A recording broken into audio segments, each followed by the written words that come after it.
Middle east की तमाम खबरों को लेकर फिर से आ गया हूँ मैं आपके सामने। बात करेंगे गाज़ा की भी, लेकिन सबसे पहले बात आज इजराइल की ही कर लेते हैं। दरअसल 7 अक्टूबर 2023 से अब तक, जब से इजराइल और गाज़ा के दरमियान हमास के दरमियान युद्ध शुरू हुआ था, तब से लेकर अब तक इजराइल की हालत भी बहुत ख़राब हो चुकी है। हालांकि ये बात अलग है कि इजराइल ने गाज़ा के अंदर काफ़ी ज़्यादा नरसंहार जेनोसाइड फैला रखा है, काफ़ी ज़्यादा लोगों की वहाँ पर मौत हो चुकी है, लेकिन इजराइल के अंदर भी हालात सही नहीं है। इस जंग की वजह से इजराइल के लोगों के अंदर इतना डर बैठ चुका है कि इस जंग की वजह से इजराइल के अंदर तकरीबन 2 मिलियन लोग अपना दिमागी संतुलन खो बैठे हैं। यानी कि 20 लाख लोग इजराइल के अंदर फिलहाल ऐसे हैं जिनका इलाज चल रहा है, बिकॉज भी पागल हो चुके हैं। खैर, बात करते हैं अब की फिलहाल करंट टाइम में इजराइल के अंदर क्या चल रहा है। दरअसल इजराइल का जो प्रधानमंत्री बेंजामिन नेतन्याहू, उस पर पिछले कई महीनों से करप्शन, फ्रॉड, रिश्वत और कई तरह के केस चल रहे हैं। और अब बात यहाँ तक पहुँच गई कि अब इजराइल के प्रधानमंत्री नेतन्याहू को कहीं ना कहीं ये लगने लगा कि अब इजराइल की अदालत उसको कभी भी किसी भी तरह की सजा का फैसला सुना सकती है। इसी वजह से इजराइल का प्रधानमंत्री नेतन्याहू इजराइल के राष्ट्रपति के पैरों में जा गिरा। दरअसल नेतन्याहू ने इजराइल के राष्ट्रपति को एक पत्र लिखा जिसमें रिक्वेस्ट की है कि आप हमें माफ़ कर दीजिए, क्योंकि अदालत के अंदर जो हमारे खिलाफ मुकदमे चल रही है उसकी वजह से हमें काम करने में दिक्कतें हो रही है। और नेतन्याहू ने अपनी जनता से भी रिक्वेस्ट की है कि जो लोग ये चाहते हो कि देश का भला हो, देश आगे बढ़े, तो वे हमारा साथ दे, यानी कि वे राष्ट्रपति को ये कहे कि आप नेतन्याहू को माफ़ कर दो। अब यहाँ पर सबसे इंटरेस्टिंग बात यह है कि नेतन्याहू इजराइल के राष्ट्रपति से माफ़ी की भीख तो मांग रहा है, उनके पैरों में पड़ने को तैयार है, लेकिन अपने जुर्म को कबूल करने को तैयार नहीं है। और इसी वजह से नेतन्याहू के जो ओल्ड लॉयर है, जो पुराने वकील रह चुके हैं, उन्होंने साफ साफ तौर पर सामने आकर क्लियरली ये कहा कि माफ़ी सिर्फ उसी को दी जाती है जो अपने जुर्म को कबूल करता है। और इजराइल के संविधान में साफ साफ तौर पर यह लिखा हुआ है कि माफ़ी सिर्फ उसी को दी जाती है जिसने जुर्म किया हुआ हो और उस जुर्म को वो कबूल करता हो। और नेतन्याहू अपना जुर्म कबूल करने के लिए तैयार नहीं, क्योंकि अगर जुर्म कबूल किया तो क्रिमिनल को कौन जनता वोट देगी, और अगर जुर्म कबूल नहीं करता तो माफ़ नहीं किया जाएगा।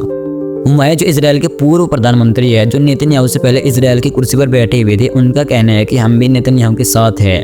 लेकिन अगर नेतन्याहू पूरी तरीके से सियासत को छोड़ दे, यानी कि अगर नेतन्याहू फिर कभी इलेक्शन ही ना लड़े, तो हम भी कहते हैं कि तुम नेतन्याहू को माफ़ कर दो। और इजराइल के पूर्व प्रधानमंत्री का ये भी कहना है कि जब से इजराइल और हमास के दरमियान युद्ध शुरू हुआ था, तब से लेकर इजराइल की हालत बहुत ही ज़्यादा ख़राब हो चुकी है। यहाँ तक कि अब इजराइल सिविल वॉर की तरफ जा रहा है, और अगर नेतन्याहू को कुर्सी पर से ना हटाया गया तो स्थिति और भी ज़्यादा ख़राब हो सकती है। तो ऐसे में नेतन्याहू को कुर्सी पर से हटा देना ही एक अच्छा विकल्प है, ताकि देश को आगे बढ़ाया जा सके। वहीं जो इजराइल के राष्ट्रपति है, उनके घर के बाहर भी लोग विरोध प्रदर्शन कर रहे हैं नेतन्याहू के खिलाफ। दरअसल उनका कहना है कि जो नेतन्याहू ने राष्ट्रपति को माफ़ीनामा भेजा है, उनको माफ़ ना किया जाए, उस माफ़ीनामा को रिजेक्ट कर दिया जाए, क्योंकि नेतन्याहू ने देश की स्थिति को पूरी तरीके से ख़राब कर दी। तो कहने का मतलब ये है कि इजराइल के अंदर भी हालात सब कुछ सही नहीं चल रहे हैं, इजराइल के अंदर भी हालात बहुत ही ज़्यादा ख़राब है। हालांकि ये दुनिया को बहुत ही कम दिखाता है कि इजराइल के अंदर चल क्या रहा है। अब यहाँ पर नेतन्याहू के पास सिर्फ 2 रास्ते हैं, या तो वो ये कहे कि हाँ वो घोटालेबाज है, उसने करप्शन किया है, उसने फ्रॉड किया है और वो सियासत से हाथ धो बैठे हैं, या फिर वो अदालत के फैसले का इंतजार करे, अदालत क्या फैसला सुनाती है। वैसे नेतन्याहू को कहीं ना कहीं ये लगने लगा कि अब इजराइल की अदालत उसको किसी भी सजा की और किसी भी वक्त फैसला सुना सकती है। तो ये तमाम चीज़ें हैं जो इजराइल के अंदर चल रही है। अब बढ़ती है आगे, गाज़ा की तरफ चलती है। हमास का भी एक बहुत ही बड़ा बयान आया है। हमास का कहना है कि इजराइल गाज़ा के अंदर लगातार वायलेशन कर रहा है, लगातार सीज़फायर का उल्लंघन कर रहा है।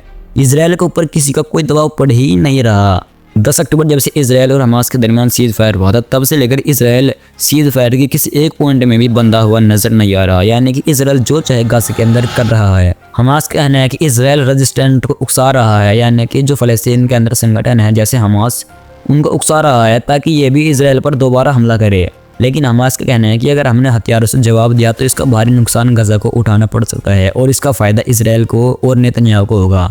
यानी कि अगर इजराइल और हमास के दरमियान फिर से जंग बढ़ गई तो इसका फ़ायदा सीधा तौर पर नेतन्याहू को पहुंचेगा, यानी कि नेतन्याहू की कुर्सी बची रहेगी, और नेतन्याहू अपनी कुर्सी को बचाने के लिए किसी भी हद तक जा सकता है, और वही सब चीज़ें नेतन्याहू कर रहा है। लेकिन हमास का ये भी कहना है कि अब हमारी सब्र की इंतहा हो चुकी है। ऐसा भी नहीं कि इजराइल जहाँ चाहे वहाँ हमला करते रहे, इजराइल जब चाहे वहाँ हमला करे और हम कुछ करें ही ना। अगर हमास रुक रहा है तो मुझे लगता है कहीं ना कहीं वो इस वजह से रुक रहा है कि अगर हमास ने अपने हथियारों से इजराइल का मुकाबला करना फिर से शुरू कर दिया, यानी कि अगर हमास ने हथियारों से इजराइल की फ़ौज को जवाब दिया तो वही चीज़ें फिर से हो सकती है, और इसका फ़ायदा इजराइल के नेतन्याहू को होगा। अब कहीं ना कहीं हमास सिर्फ इस वजह से रुक रहा है कि नेतन्याहू इस कुर्सी से उतर जाए, और फिर देखते हैं आगे क्या होता है। उधर दूसरी तरफ रफा पर भी इजराइल के हमले लगातार जारी है। दरअसल आज फिर इजराइल ने रफा पर एक बहुत बड़ा हमला किया जिसमें कई लोग मारे गए, और इस हमले में जो हमास के नेगोशिएटर से गाजी हम्माद, इनके बेटे भी अब्दुल हम्माद भी इस हमले में मारे गए। गाजा के लोकल रिपोर्ट का कहना है कि ये रफा की सुरंगों में मौजूद थे जहां पर इसराइल ने हमला किया और वहां इनसे अलावा और कई लोग भी मारे गए। अब यहाँ पर जाहिर सी बात है ये भी अल-क़स्साम ब्रिगेड का हिस्सा हो गया। तो फिर इसराइल का सीज़ फायर कैसा? इसराइल का सीज़ फायर हमास के साथ ही तो हो रहा है, लेकिन फिर वो हमास पर लगातार हमले कर रहा है। यानी इस सीज़ फायर का फ़ायदा उठाते हुए इजरायली फ़ौज गाज़ा के अंदर खुलकर और भी ज़्यादा हमले कर रही है, क्योंकि हमास उनके रिस्पॉन्स में हमले इसलिए नहीं कर रहा क्योंकि अगर हमास ने हमले किए तो फिर आग और भी ज़्यादा भड़क जाएगी, जिसका सीधा नतीजा ये होगा कि गाज़ा को इसका भारी नुकसान उठाना पड़ सकता है। उधर दूसरी तरफ ईसाई धर्म के सबसे बड़े रहनुमा पोप लियो, उनका कहना है कि इसराइल और पैलेस्टीन के दरमियान जो ये सालों से कॉन्फ्लिक्ट चल रहा है इसका सिर्फ एक ही सॉल्यूशन है, और वो ये है कि फ़लस्तीन को एक अलग राज्य की मान्यता दे दी जाए। उनका कहना है कि हम इसराइलियों के भी दोस्त हैं और फ़लस्तीनियों के भी, और हमें एक ऐसा रास्ता निकालना चाहते हैं जहाँ पर दोनों को इंसाफ मिले। अब ये पोप लियो का बयान एक ऐसे वक्त में आया है कि जहाँ पर कोई अगर इसराइल के खिलाफ कोई एक बयान भी दे देता है तो इसराइल उसको एंटी नेशनल, एंटी जूस घोषित कर देता है।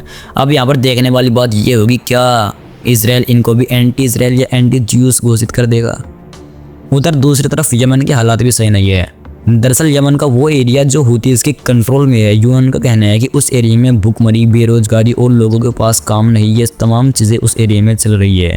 यूएन की रिपोर्ट के मुताबिक हर एक यमनी नागरिक का तकरीबन 70% पैसा उसके खाने पीने में खर्च हो जाता है, और तभी उनके पास खाने के लिए दूध नहीं, घी नहीं, पनीर नहीं, गोश्त नहीं, ये तमाम चीज़ें नहीं मिल रही। सिर्फ अनाज, दाल और ये शक्कर, इन तमाम चीज़ों को ये लोग खा रहे हैं। यूएन का कहना है कि ये एरिया भी एक ऐसी सिचुएशन में चल रहा है जहाँ पर लोगों को ध्यान देने की ज़रूरत है और इन लोगों को भी मदद की ज़रूरत है।